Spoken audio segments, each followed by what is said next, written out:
बहुत पुरानी बात है।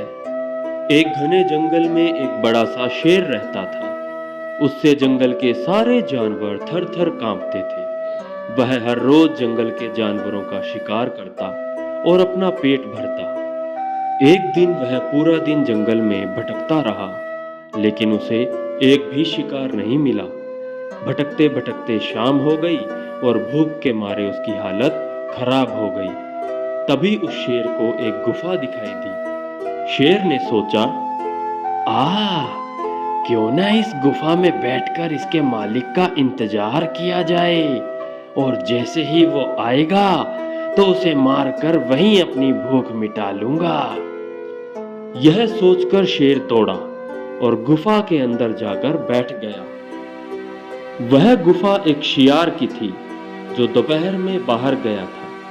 जब वह रात को अपनी गुफा में लौटा तो उसने गुफा के बाहर शेर के पंजों के निशान देखे, और यह देखकर वह चौकन्ना हो गया। उसने जब ध्यान से निशानों को देखा तो उसे समझ आया कि पंजों के निशान गुफा के अंदर जाने के तो हैं, लेकिन बाहर आने के नहीं। अब उसे पूरी बात समझ आ गई और इस बात का विश्वास हो गया कि शेर गुफा के अंदर ही बैठा हुआ है। फिर भी इस बात की पुष्टि करने के लिए सियार ने एक तरकीब निकाली। उसने गुफा के बाहर से ही आवाज लगाई, अरे ओ गुफा, क्या बात है? आज तुमने मुझे आवाज नहीं लगाई। रोज तुम पुकार कर बुलाती हो, लेकिन आज बड़ी चुप हो। ऐसा क्या हुआ? अंदर बैठे शेर ने सोचा, हो सकता है यह गुफा रोज आवाज लगाकर इस सियार को बुलाती हो, लेकिन आज मेरी वजह से बोल नहीं रही है। तो कोई बात नहीं, आज मैं ही इसे पुकारता हूँ।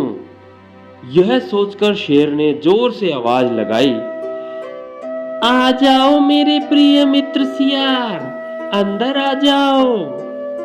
फिर क्या था, इस आवाज को सुनते ही सियार समझ गया कि शेर अंदर ही बैठा है, और वो तेजी से अपनी जान बचाकर वहां से भाग गया। तो बच्चों, इस कहानी से हमें सीख मिलती है कि मुश्किल परिस्थिति में भी बुद्धि से काम लिया जाए तो उसका हल निकाला जा सकता है। अब बेचारा शेर वहां कब तक बैठा रहता। आखिरकार गुफा से बाहर निकला और भूखे पेट ही वहां से वापस चला गया।